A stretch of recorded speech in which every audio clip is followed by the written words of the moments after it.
Hello everybody, how are you doing? This is MD Tech here with another quick tutorial. In today's tutorial, I'm going to show you guys how to hopefully resolve the Discord TTS not working. So how to fix text-to-speech on Discord. So this should hopefully be a pretty straightforward process here, guys. And without further ado, let's go ahead and jump right into it. So all you have to do is go ahead and select your wheel icon next to your user account name. So go ahead and select that, user settings.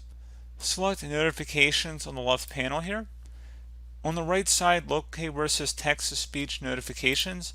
At this point, you can go ahead and set it to for all channels. So once you've done that, that's pretty much it, guys. So you can just close out of all the settings, go back to Discord, and you should be good to go. So as always, thank you guys for watching this brief tutorial. Do hope I was able to help you out, and I do look forward to catching you all in the next tutorial. Goodbye.